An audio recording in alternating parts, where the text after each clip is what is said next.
Well, hello, everybody, and welcome back to Radio Entrepreneurs, the show that constantly features the stories of entrepreneurship, which is the basis of a lot of our economy. And we always like to feature Mark Furman, director and shareholder at Tarlow, Breed and Rodgers, for Entrepreneurship and the Law. Welcome back, Mark. Hey, Jeffrey, great to see you. You too. You look the same as 2023. It's amazing. You don't age. Well, certainly my hair is not changing colors, Jeffrey, since it's hard to find, but that's okay. So, Mark, what's the interesting topic today? Well, I thought we'd talk about trials and,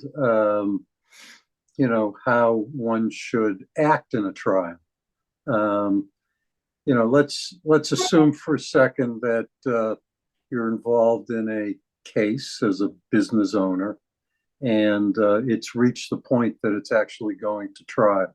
Now, some cases, business cases, are tried to judges and some to juries. When it's tried to a judge, the judge is the finder of fact, and he's or she is also the person who decides the application of the law to the facts. When it's a jury case, it's a little different. The facts are found by the jury, and the judge is the person who tells the jury how to apply the law to the facts that they find. So let's say it's a jury trial. So you have a bunch of citizens who are sitting there and watching everything that goes on in that courtroom. They watch every witness, every lawyer, the judge, everything that's going on from the moment they begin to walk in to the courtroom until the moment that the last juror leaves the courtroom. So you are, if you are a party, literally on trial every second that jury is present.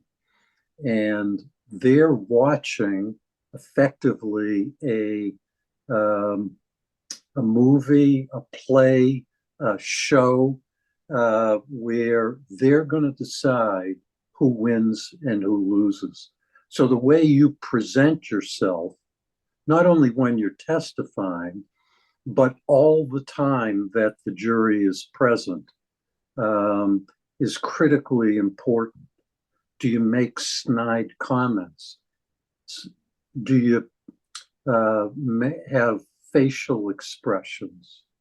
Jury's observing everything, and they're considering everything.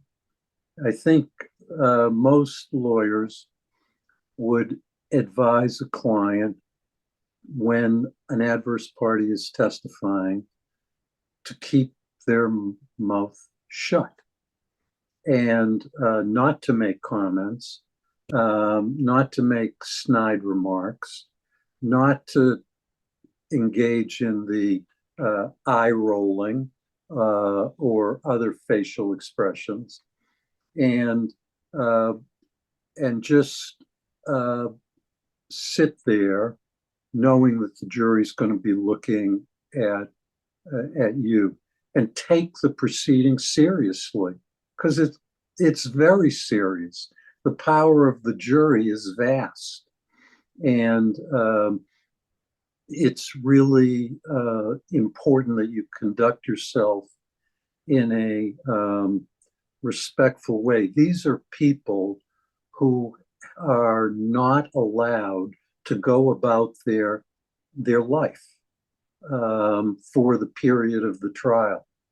So they're certainly taking this time away as something important. It's sort of the ultimate democratic process where someone is judged by their peers. So you need to take it seriously and be respectful to the jury. If a lawyer is on the other side is saying something you don't like, that lawyer is not the audience.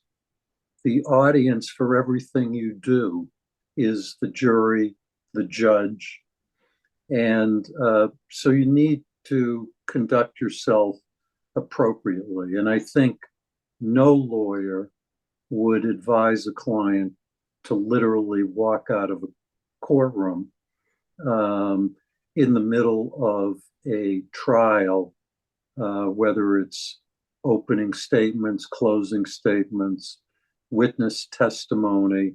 That's another thing a jury is going to observe and going to judge. So consider that you're the focus of the jury at all times and act accordingly. Can I ask you a question? It's kind of interesting because I know we're talking around a subject to some degree. Watching the Donald Trump defamation case, you say jury trial, didn't both attorneys have to clear who the jury was? Didn't they both have a say in who the jury was? Yeah, there is a process for jury selection. And in general, parties are given a certain number of challenges they can make to who seated in the jury without any reason, as long as it's not race discrimination, something like that.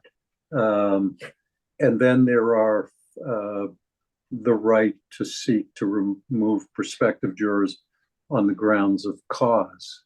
So the process is designed to try to find an impartial jury. When you're dealing with famous people, it is harder to find juries that don't know anything about the case. So if you mentioned the E. Jean Carroll and Donald Trump situation, well, Donald Trump is one of the most famous people in the world. And that he is. He's featured in news and opinion reporting every day, it seems like. And he has his supporters and his detractors. And it seems people have very strongly held views of Mr. Trump. So, but the job of a jury is to be impartial and find the facts, and judges instruct them to do this, that they have to find the facts based upon the evidence that they hear and not something that they may have read in the New York Times or the Wall Street Journal or seen on Fox News or MSNBC or someplace else. And once you go through the process of jury selection, the judge will determine that the jury is to be seated, and they're the fact finder. So there's, and what happens when a jury deliberates is, it's all a secret. Nobody is allowed to get into what their jury deliberations are, but you have a cross section of people. In the E. Jean Carroll and Donald Trump case, I believe it was 2 women and 7 men who sat on the jury. Cross section of people, and this second trial was a damage trial, really just a damage trial, because it had been determined in the first trial that he had, the jury had found that he had sexually abused E. Jean Carroll. And so this trial was about, he continued to make similar statements. And so there's a legal principle. Once it's found that facts existed by a jury. You can't have a second trial to relitigate whether those facts occurred. So the narrow issue was damages.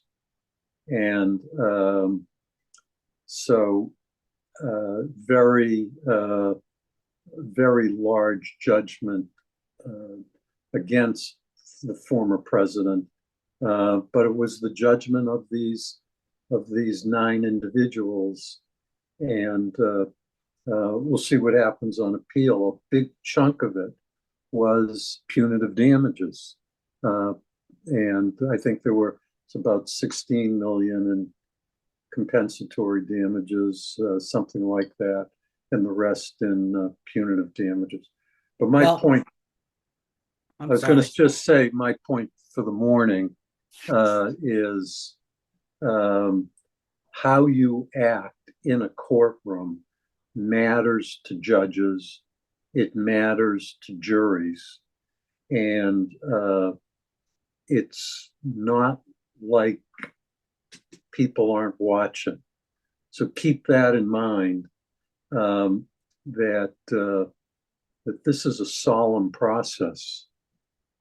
Well, I would start before then. It's like a developmental process. Many times, I'm sure, because I've heard you give people warnings before there ever is a trial about behavior. And I know when I'm working with leaders of organizations, many times I'll say to them, I'm not sure you want to do that. I'm not, and they'll say to me, well, this is my company. I started this company, or my father and mother started this company, and this is the way they ran it.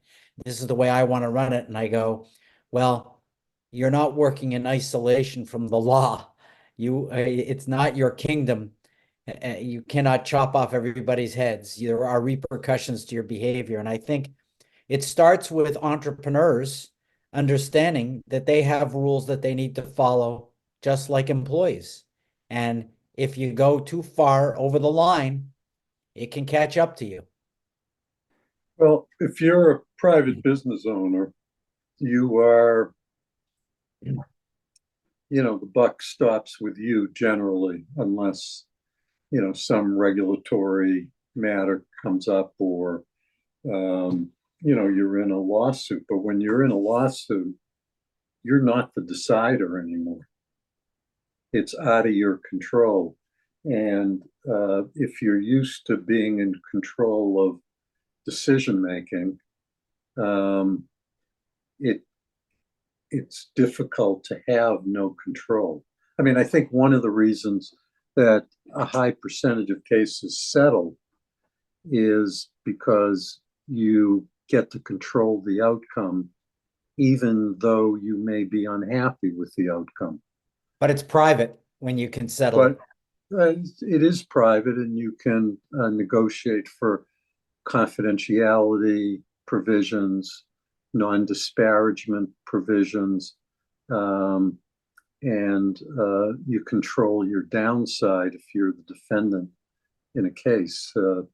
And of course, you save the cost of litigation, which is substantial.